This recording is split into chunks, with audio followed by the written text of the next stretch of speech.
world of cable news screaming and social media echo chambers, it's easy to lose the signal in the noise. Every day, policy is debated, votes are cast, and your tax dollars are spent. We cut through the headlines to bring you the critical context you need, focusing on what's really going on in news and politics. Welcome to the Analytical Iowan Podcast. This is your daily dose of fact-driven politics. Let's analyze today's news. Here's Eric. And we are back here on the Analytical Iowan Podcast. It is Friday, February 13th, as I am recording this. Now, once again, recording a little later at night than I would have liked. Day got away from me with work and everything else, but here I am. We have a daily show. Or almost daily show, I guess, and we're going to be discussing a lot of the things going on in the world of news and politics. And as I say every day, there's a lot to talk about. Because there's always a lot to talk about. Now, I want to start off with something a little more ridiculous as we are discussing it here.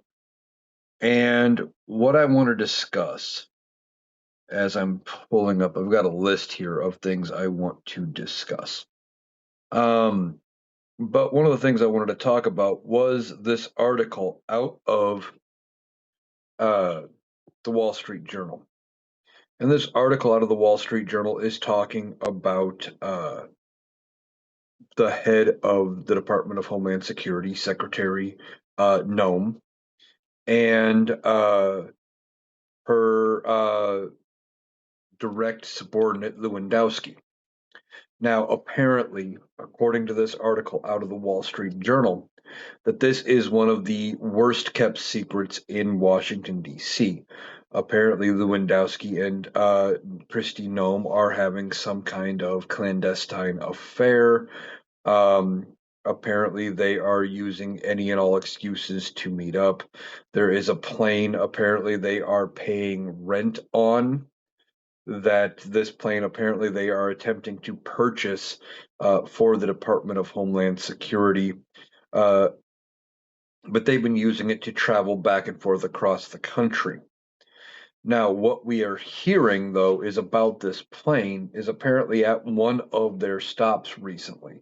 And I don't know when it, I don't know if it elaborated in the article. It didn't in the article I read about the Wall Street Journal article.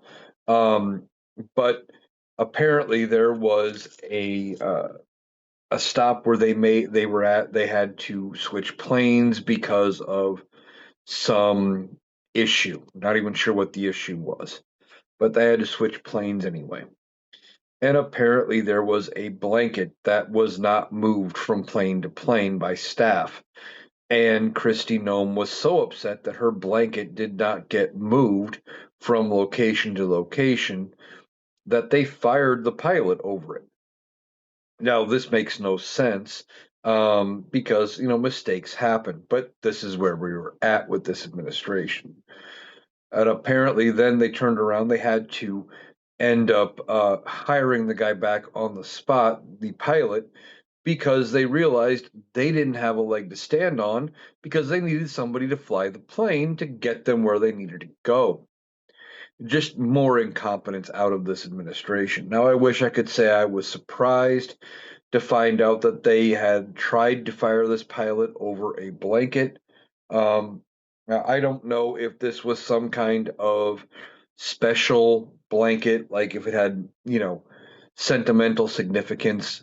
But still, at the end of the day, it was a blanket. And they went completely nuts, fired this pilot, this longtime Coast Guard pilot, or tried to. And then they realized that, oh shit, we can't do that. We actually need him to fly the plane and get us home. And this is typical with what this administration has done. Remember, Doge went through and they were gutting people left and right just to have to bring them back because they realized after the fact that, oh shit, we actually need those people and we can't just find anybody to fill that role. So this whole situation is it's a joke, right? and it's laughable at best, incompetent at worst. Um, these are the best people Donald Trump could get around him, were people like this. They couldn't end up coming up with something, you know, better or whatever. And they're using government property, got this government plane to travel back and forth to have this supposed alleged affair. I mean, it sounds ridiculous. It sounds like something out of a TV show or a movie. And if it wasn't for the fact that we hear examples of stuff like this happening all the time around this administration, um, you would think that somebody made it up. But we hear reports of their incompetence on the daily, and it never seems to get any better. Now, uh, in Minneapolis, we haven't talked about Minneapolis for about a week or so. Um, they have been, slowly withdrawing immigration ICE agents, right? And their borders are Tom Homan, this motherfucker who was alleged, who has been caught and um, found on tape to have taken a bribe. But because Donald Trump got in office, that whole thing went away. Uh, this motherfucker decides that they are going to start lowering the number of ICE agents in Minneapolis. No, like last week or so, he said they were going to draw it down by about 700. And now he says Operation Metro Surge, which he is raving about being, you know, a success, is uh, is over. They are slowing down. They are going to be pulling out of Minneapolis, and they're going to move on to their next target, where they're going to be going after this next large scale um, operation. Okay, they're going to be looking into doing another big immigration push, trying to crack down and go. They're looking for another soft target. Minneapolis, they thought was going to be a soft target. And what do I mean by a soft target? They didn't expect pushback in Minneapolis. They thought they were going to be able to roll into Minneapolis, say, hey, we're here, and that Minneapolis would just say, yeah, okay, do your thing. We're not going to stop you. Well, that's not what happened. They get in and they do their thing, and they're met with some amount of protests and things like that, and then they fuck up. And it's because they always fuck up because they have untrained people in their ranks. And what happened is they shot Renee Good, and they killed her over nothing, right? She was given conflicting orders. Um, she was told by one officer, "You're free to go." The other officer told her, "Don't move." And then when she went after being told she was free to go, she got shot. And then the officer referred to her as a fucking bitch after he had shot her. Um, then you have the shooting of Alex Preddy. I mean, they've killed two people in Minneapolis, and 70,000 plus have been out protesting ICE almost since.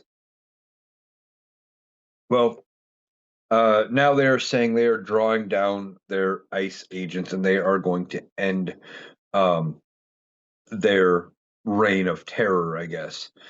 They didn't call it that. I'm calling it that. But Tom Holman said it was a very successful operation inside of Minneapolis. Though they've been in Minneapolis going on like 2 months, something like that. How many people do you think they got? How many immigrants did they arrest in this massive millions of dollar project where they had agents? They had 3,000 ICE agents in Minneapolis doing these roving raids for weeks on end. How many people do you think they got? Million? Half a million? 100,000? Was it a huge thing? No, they got 4,000 people. Now, it sounds like a lot, but that averages out to about 1.3 arrests per ICE agent over the entirety, not per day, per agent over the entirety of the almost 2 months they've been in Minneapolis. That is ridiculously low. It just proves that going after immigrants was not the main focus. This was about fear and control and trying to get people wound up. Um, and I think on some levels, I think there were people in this administration were hoping that it would have turned violent. Now, Donald Trump has been wanting to use the Insurrection Act to quell a rebellion, um, because he thinks that will give him some amount of leverage where he can activate the military. The military would be able to go up against civilians, and he could flex his might. Beyond that, he's hoping that if something like that were to happen, it would justify everything he is doing, everything he is saying, and that it would give him some kind of cover when it comes to the midterms because he's terrified of losing the midterms. Now, uh, calling what happened in Minneapolis a very successful operation is laughable at best. Um, it wasn't successful. They did not succeed in any way, shape, or form. They got roasted in the courts with some of the things they were doing. They were told to release certain prisoners, including a 5-year-old that had been detained with their father, and then had been used as bait to try to get other people out of the house, and then was taken to an ICE detention facility out of state, despite the fact that they were told by no uncertain terms by a judge not to. And that's the other half of this. They've been pushing their luck with the judges, and the judges are getting to the point where they're not having it. So when these judges start saying, "Hey, I gave you um, a direct order that you were supposed to follow and you didn't, why shouldn't I hold you in contempt?" And you're going to start seeing people being held in contempt by judges over ICE and their actions and things like that. This immigration problem isn't nearly the thing that they want us to believe it is. Now, they would have you believe that undocumented illegal immigrants are doing all sorts of fraud, that they are doing all sorts of um, voting, that they are ripping off the benefit systems, things like that. And that's not the case. For example, when it comes to acquiring any sort of government program, WIC, whether they get food stamps, whether they get Medicaid, daycare assistance, any of those programs, guess what? Already a law on the books, already a thing they look for is if they are a citizen. Guess what? Non-citizens do not qualify for any federal money.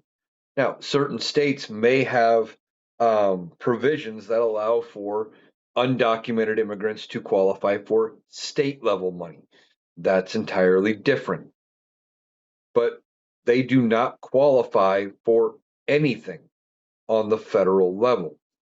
They don't get food stamps, they don't get any of it. The only benefit that they get is something everybody gets. And I've talked about it before, and I'm going to bring it up again. And that is when it comes to healthcare. They do get Medicaid to cover emergency room visits, only if they do not pay. And this was a law passed by one of the Republican Lord and Saviors, Ronald Reagan.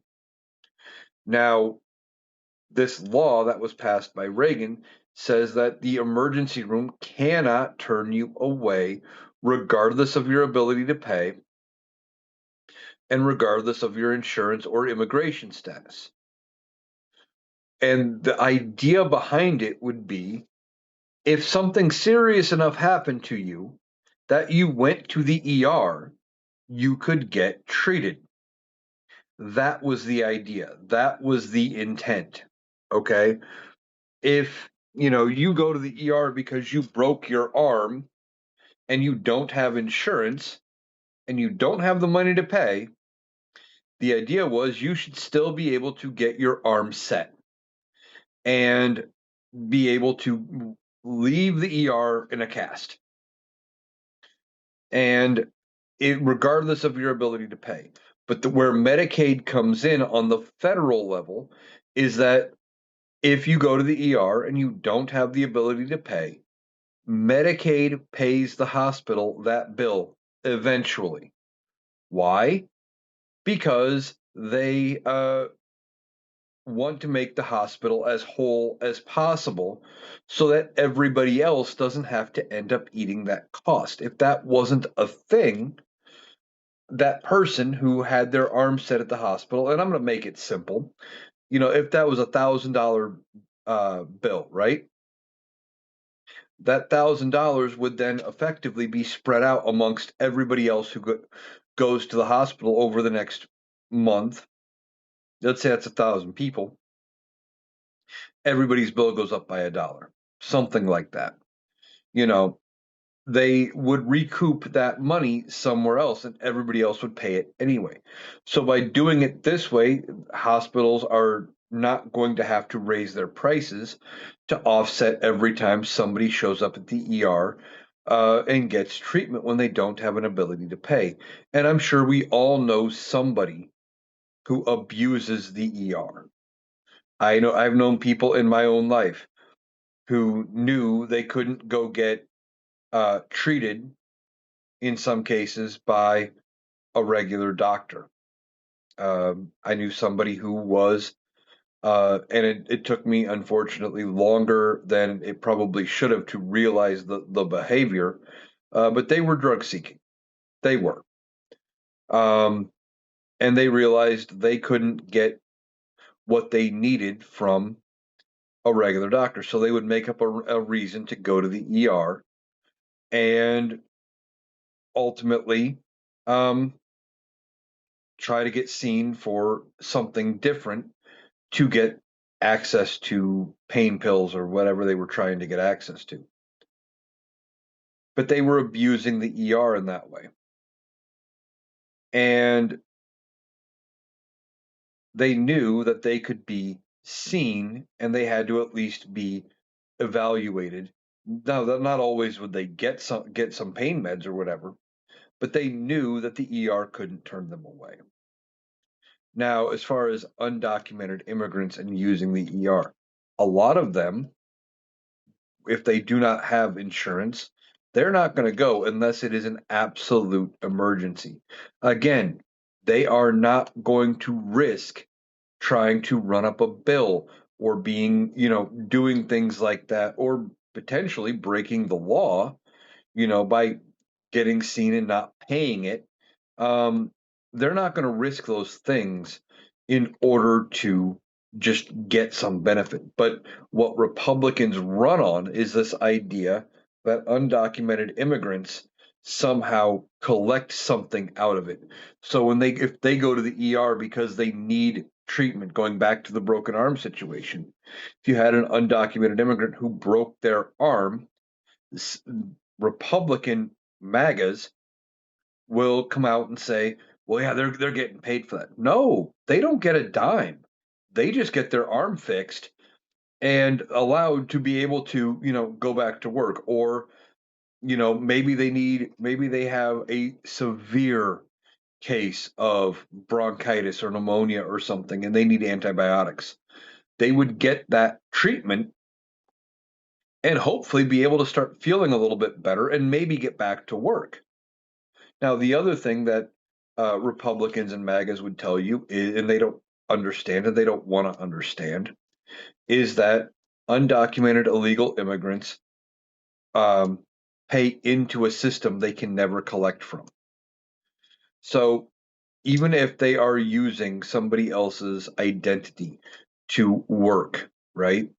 And that's what we always hear from people on the right is, well, they're just using somebody else's identity in their papers, but they're not actually paying in anything to taxes. Well, a lot of them do pay taxes. they still hold out a withholding of some kind. Their Social Security benefit gets withheld. Their Medicaid benefit gets withheld from their check.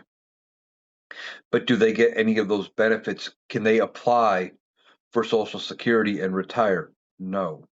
Can they apply for Social Security disability when something bad happens and they can't work? No. Do they qualify for Medicaid? No. They don't qualify for Medicaid or Medicare. Again, the only benefit they get is if something's drastic enough that they go to the ER for it, they would get that. So they're kicking money into all of these programs, but they cannot collect any of it. Um, so that's what's going on there.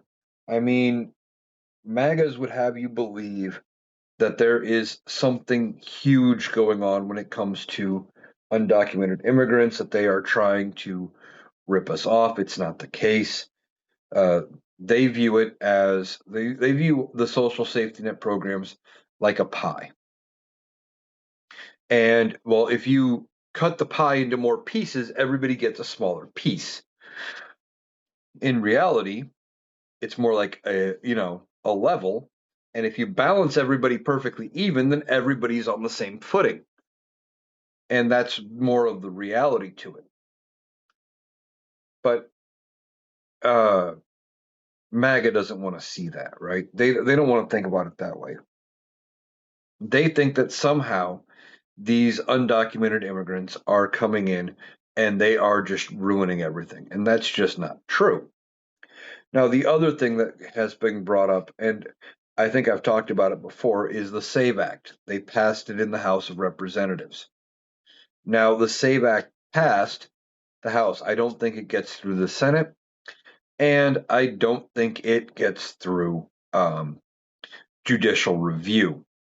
But what is the SAVE Act? Well, we've talked about it before. The SAVE Act is this bill that would require you to provide some form of an ID to vote, but specific IDs, and not necessarily would your state issued driver's license or state issued ID qualify. And they want to make it so that your ID must match your birth certificate. Well, why your birth certificate? Well, in part because that disenfranchises people. Republicans will say, well, it's not that big of a deal. Your ID should match your birth certificate, but you don't always get an updated birth certificate when you change your name. I can think of lots of reasons why you would change your name. And these are some of the groups that Republicans do not want to be able to vote. At least, they don't think their vote should count nearly as much. Uh, Married women. A lot of women take their husband's last name when they get married. And once you do, the name on your ID would no longer match your birth certificate. People who are trans. Again, Republicans don't want to view them as people. So, you know, if they have gone through the whole process of getting a new name and filed the legal paperwork to change said name, well, now it wouldn't necessarily match unless they got updated documentation. And that would be a group of people who could not vote. This is all about keeping people from voting because Republicans know when voters turn out, they lose. Higher voter turnout always favors Democrats in almost every situation. Now, beyond that, there are going to be some people who say, "Well, I have my documentation. Why don't you have yours?" Again, all kinds of reasons as to why you wouldn't have your documentation. Uh, Again, a lot of Republican MAGAs don't care about whether or not women have the right to vote. But say you have a woman who has left a domestic violence situation. She may have had to run and does not have access to her all of her paperwork. Um, I know here in Iowa when it comes to adoptees cannot go to their local courthouse and get a copy of their birth certificate. Republicans don't care. Oh, well, just go to your local courthouse. Just go get your birth certificate. I've heard that. I've heard that in conversation. It's not that easy for some people. You go get a copy of your birth certificate. If you are an adoptee in Iowa, you cannot go to your local courthouse. You have to go to the Department of Vital Records. So, which means you got to go down to Des Moines. You got to go take a day, deal with the state, and then, of course, you have to pay fees. So, that's the other part of this whole thing. There are going to be fees involved to get copies of any and all of those documents you need. You know, if you have um, if you've had a legal name change, you would need to have a copy of your original birth certificate and the forms where you changed your name and the final version of that, etc. You know uh, to prove it. Now, if you have been somebody who has been married more than once and you have taken their name in the marriage, you would need, you know, birth certificate, marriage license with name change, divorce decree if you were married more than once, where you changed your name again, and then a next marriage license. That's now 4 documents. And if you don't have access to all of those documents, you would need to pay a fee to get those. And if they want you to get a special ID, again, those IDs are not free. There is usually a cost involved. Now, most Republicans and even some liberals, some Democrats, but most Republicans are going to say, well, everybody should have some form of an identification. Why wouldn't you have an ID? Well, some people don't. What happens to the guy who lost his wallet? Now, throwing it out there, but people lose their wallets every single day. It happens, right? You lose your wallet. You have to go replace all of your stuff. Well, I think here in Iowa, the last time I got an ID renewed, I want to say it was like $30. Now, I could be remembering wrong. It was several years ago, and it's probably only gone up since then. But still, there's a cost. It's not free. And that affects your ability to vote. And that becomes a poll tax. And poll taxes are illegal because there should be no barriers between you and your right to vote. And what Republicans don't understand is that no, Democrats are not trying to fight for or defend undocumented illegal immigrants to allow them to vote. They are trying to defend everybody who should be able to vote, having access to that ballot and being able to vote. That's what they're trying to do. Now, when it comes down to it, is this thing going to pass the Senate? I don't think so. Is it going to hold up to judicial review? I don't think so. But it's not going to stop the Republicans from trying. Now, the big thing that I think they are doing beyond anything is they are trying to set themselves up so they have something to campaign on. They can point to the Democrats and say, those damn dirty Democrats, they wouldn't vote to protect our elections, and they want undocumented illegal immigrants voting all the time. And I could already hear Donald Trump saying that exact thing because that is how he thinks. It's a distraction, it's a diversion, it's a way to get out from underneath everything that is going on. And he is going to be able to try to demonize the Democrats for not wanting safe and secure elections, when in fact the Democrats do want those things, but they just want everybody to have the ability to cast a ballot. Now, I've talked about it before here in Iowa. If you don't have your ID or you're at the wrong precinct or whatever, you could cast what they call a provisional ballot. Now, provisional ballots do get counted, but if somebody else shows up with an ID and claims to be you, and they will only count one of those ballots. Beyond that, there are other ways to prove your identity. Now, I'm pretty sure in Iowa you can bring two pieces of mail, one of them being like an official letter, like from, the local city government, whether that's like a letter on your property taxes or your water bill or something like that. Or you can have somebody sign a, uh, a form saying that they attest to the fact that you are who you say that you are. You know them, or you know that person, and that you know that they are who they are claiming to be for the purposes of voting. And then again, same thing. They would give you a provisional ballot. The same thing also happens if you show up at the wrong precinct. They would give you a provisional ballot, and you can go ahead and vote. And as long as nobody else claims to be you, your vote counts and you move on. But not good enough for Republicans. Now, there is a ridiculously small number of um, voter fraud cases ever. It's just not something that happens. It's a statistical anomaly, actually. And the few cases we have heard, the majority of them end up being Republicans trying to vote for somebody else. Like I remember there was multiple stories of, especially around the election of Donald Trump, or trying to elect Donald Trump, I believe in both 2020 and 2024, where you would hear that, like, the husband took the wife's ballot and tried to vote as the wife, or the son tried to vote as the dead mother, things like that.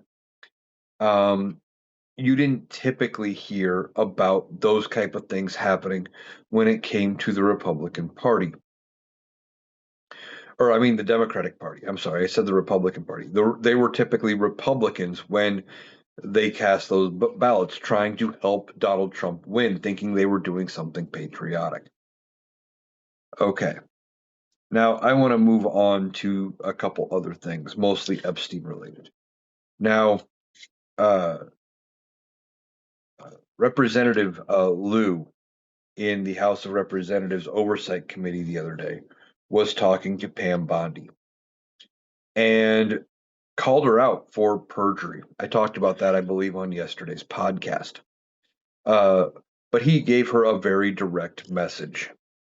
And he said, I think you have perjured yourself, and make no mistake, we are going to investigate it and we are going to impeach you when we get the House back. Now, they're saying that they are going to impeach Pam Bondi. Wouldn't surprise me if they do. And they would do it after they have control of the House back, of course, after the midterms. And the reason they have to wait until the midterms is because, well, they don't have the authority right now, being in the minority, to actually bring it to the floor. They would need help. Speaker of the House, Mike Johnson, can just bury anything and not do it. But the fact is, he said, we are going to impeach you for it. You should resign now. Now, maybe there is an outside chance that she would resign closer toward the beginning of the next Congress if the Democrats are as successful as I think they could be. Now, they could potentially end up having control of both the House of Representatives and the Senate. And that may be enough for people like Pam Bondi to go, oh shit, I better run for the hills. I better get out of Dodge. Um, but Representative Liu was saying they plan to impeach after they take back over because they believe Pam Bondi has committed impeachable offenses, specifically surrounding their handling of the Epstein files.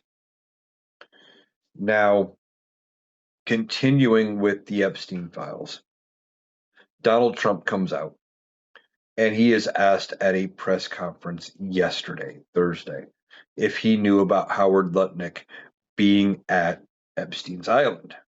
And he said, well, I wasn't aware of that. But from what I hear, he took his wife and his kids there because I guess you do that. They'll never say I was at the island. They'll come out later and they'll say I was never there because I wasn't there, that kind of thing. And Donald Trump wants us to believe he was never on the island. Yet there are references to Donald Trump in the files. He is mentioned over 1 million times, is what they were talking about in that hearing with Pam Bondi. 1 million mentions. To put it in perspective, that would mean he is mentioned more in the Epstein files than Harry Potter is mentioned in the entirety of the Harry Potter series. He has more mentions than Jesus in the Bible. And that's the tip of the iceberg, right? Now, he says he was never at the island, but I believe there's at least one email from Jeffrey to somebody saying that they were going to the island with Donald Trump in tow and asking if they had enough diapers on hand. Now, I don't know if that was a legitimate excerpt from one of the emails or not. Either way, it is embarrassing to Donald Trump. And he's trying to draw attention away from the fact that multiple people around him are connected to the Epstein files. And his biggest way of saying it is, well, I didn't know anything about Howard Lutnick going to the island. Oh, but he took his wife and kids there. Like that makes it better for one, but two, he's saying he didn't know anything about it and then had an example of the guy you were just asking about going to the island. He said it both ways in that interview, and he really didn't get called out on it. You would think he would have gotten called out, but as always, when it comes to this administration, the media did not push back hardly at all. Um, but Donald Trump is desperate to get away from the Epstein files. Now we are, uh, and he is trying, but we can tell the stress is getting to him. Now, I talked about this yesterday. I talked about him getting this world champion of good, clean coal prize. And he gets this prize from the coal industry, trying to make it sound like he's got some big connection. He's done something, right? And as I talked about yesterday, it's very similar to what South Park put out as an idea, where you want something from Donald Trump, you show up, you give him a gift, mention the fact that he doesn't have a small penis, and he'll do whatever you want. Well, these coal miners give him this prize, and he's in mid sentence, and he's like, "Well, I am the undisputed," and it just trails off. And then he kind of, after a second, he kind of catches himself. Mike, when did this come out? Like he had an event on TV live where it looked like he lost the ability to speak for a little bit. Now, everybody has those moments where you just can't get the words out and you trip over your own thing. But not everybody wants you to believe that they are a very stable genius and that they are, mentally as fit as they were 40 years ago or more. See, and that's where Donald Trump is at this point. He's having moments like this more and more frequently. And when he does have these events, the press really doesn't push him on it because his administration is not going to probably answer questions about that. They want to deny, deny, deny. But clearly, Donald Trump is having major problems. And this just highlights how bad off his health actually is. Okay.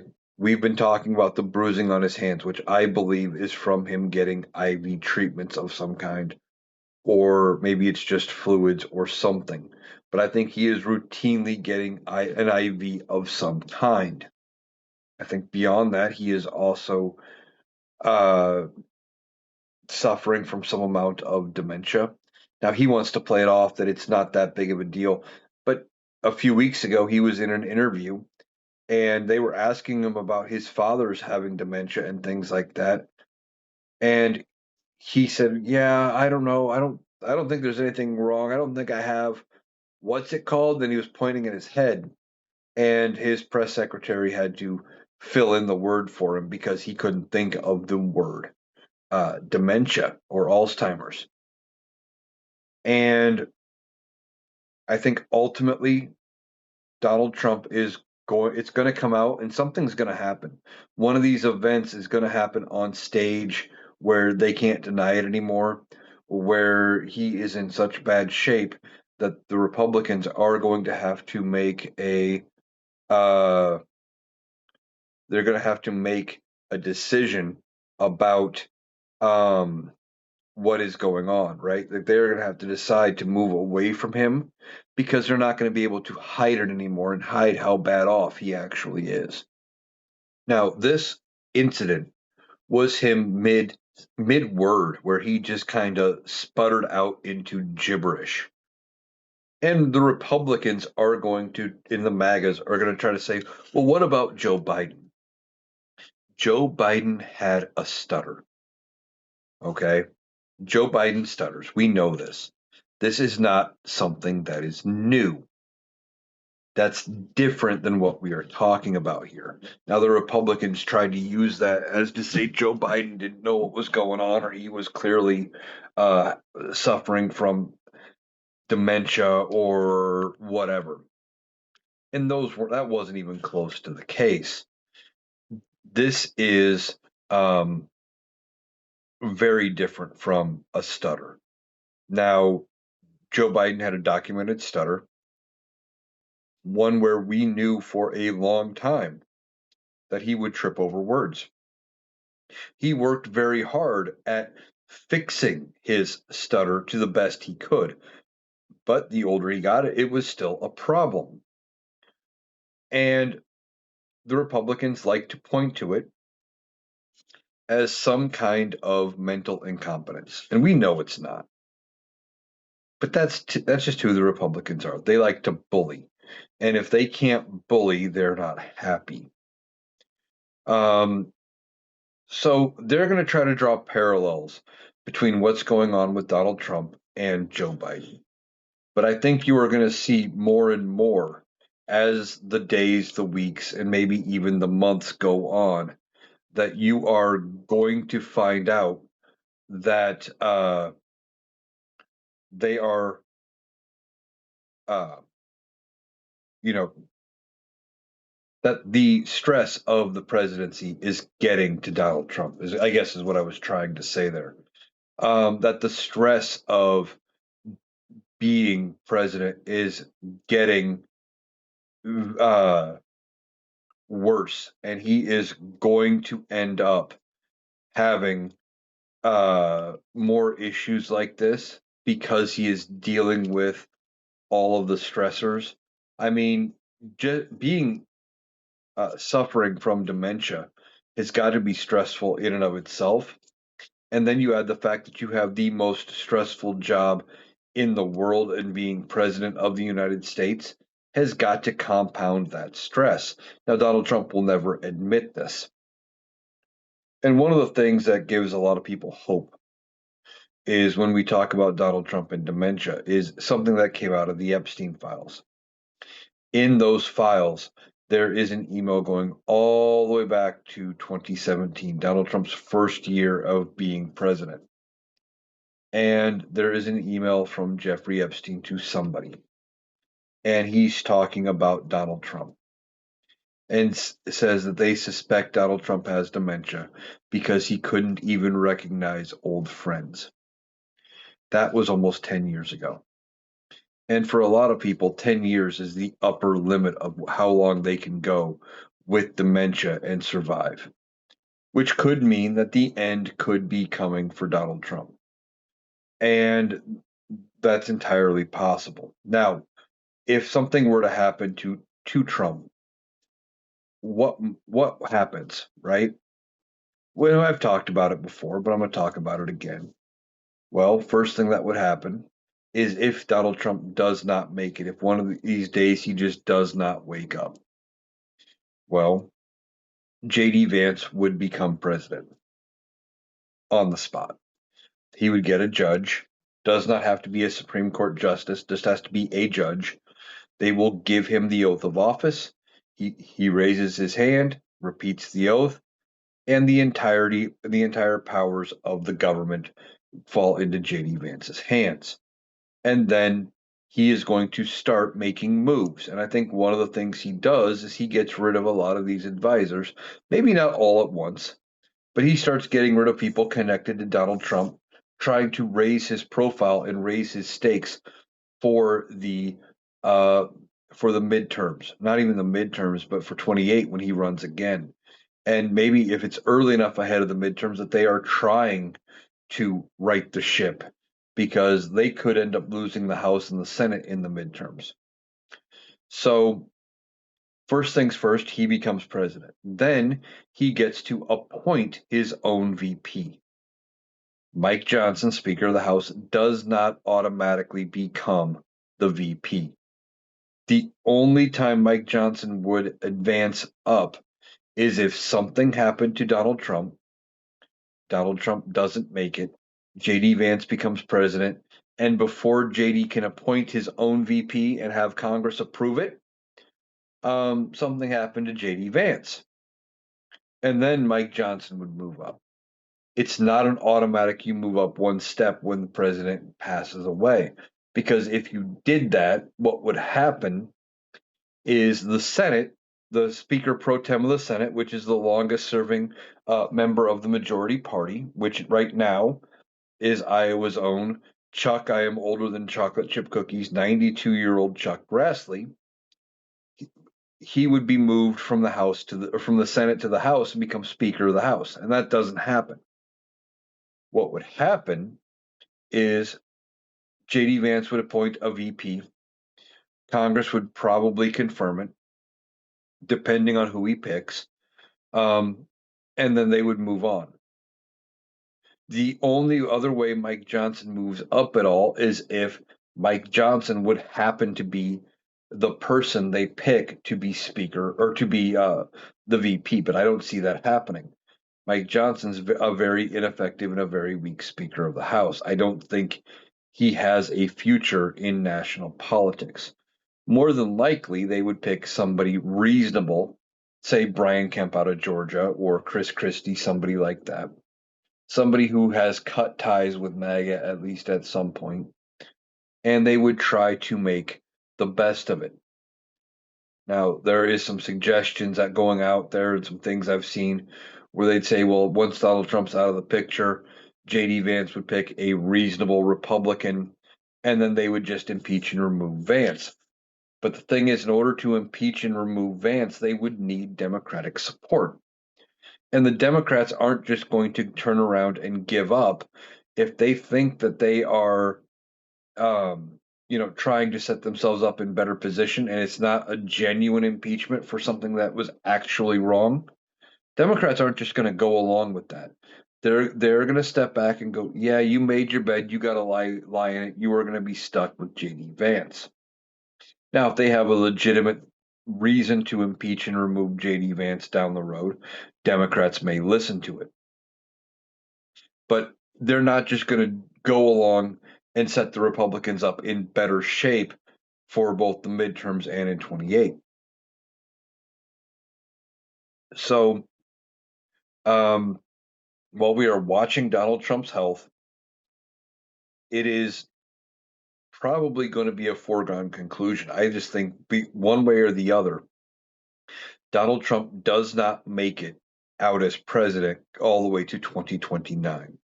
I think one of these mornings he just doesn't wake up and we get the one big beautiful obituary we're all waiting to read.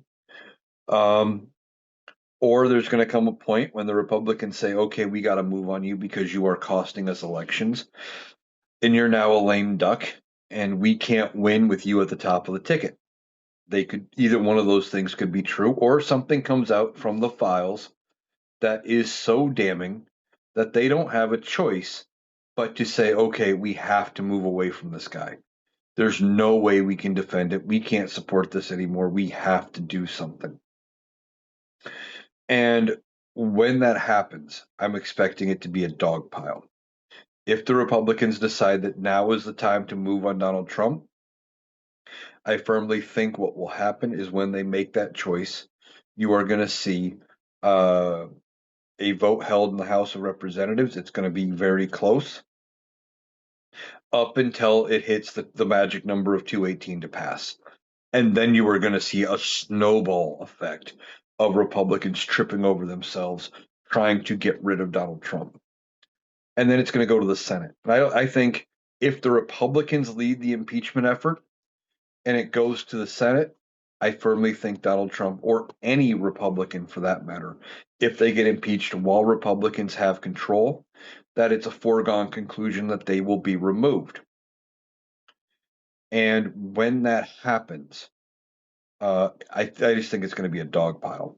It's not even going to be close, and that the Republicans are going to just stack up against whoever it is, presumably Donald Trump, and just say, okay, we're doing this, and you're gone. Um, and then obviously, if they do move on, Donald Trump, JD Vance would become president, and then everything, like I said earlier, would come to pass. He'd appoint his own VP and so on. But then I think beyond that, he'd be given marching orders by the party, and some of the things he would do is to right the ship, basically, and try to fix the image of the Republican Party.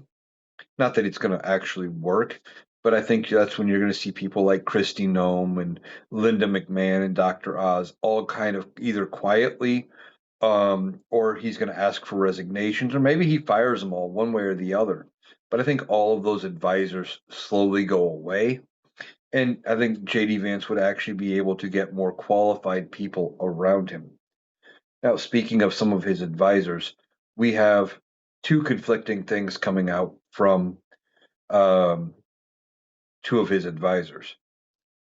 And one is we had heard from RFK Jr. for months about how we didn't need vaccines and how he was, we don't need to be pushing at this and that. Well, now Dr. Oz is coming out and trying to encourage people to get their children the measles vaccine, which I figured something like that would happen over, the course of time because of how bad measles is, and they're realizing that, oh shit, maybe actually getting our kids vaccinated is a good thing. I saw a TikTok of somebody talking about, well, is chickenpox still a thing? And you don't hear about kids having chickenpox anymore. And well, turns out you get your kids vaccinated, they don't get the chickenpox.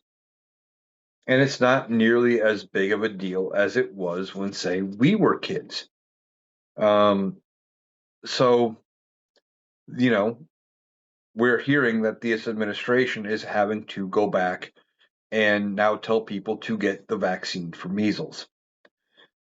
And that contradicts everything RFK Jr. is saying. But then, speaking about RFK Jr., I don't know if you saw this clip, but he was talking about COVID. And he said the reason he wasn't scared of the COVID, of getting COVID, was because he used to do, I think it was Coke, off of toilet seats. And that's the guy at the head of Health and Human Services right now. That's the guy telling you don't get a vaccine. That he was doing illicit substances off of toilet seats, and that was somehow going to protect him from COVID. And yet, there's going to be a section of MAGA that is going to say, "Oh man, that's great.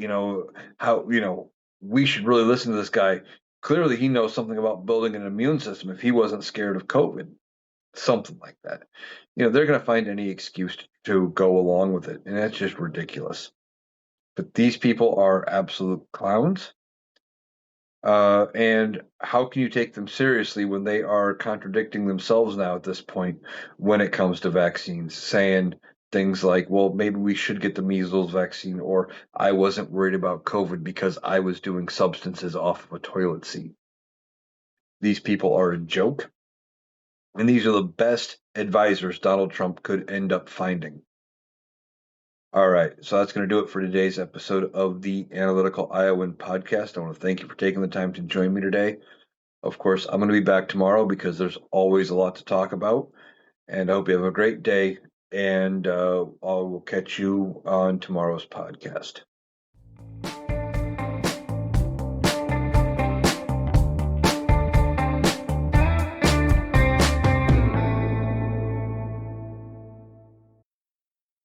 That was Eric. That does it for our analysis today. If you appreciated us cutting through the noise to get to the critical context, please make sure you're subscribed to the Analytical Iowan podcast on Spotify and YouTube. We'll be back tomorrow. Thanks for listening.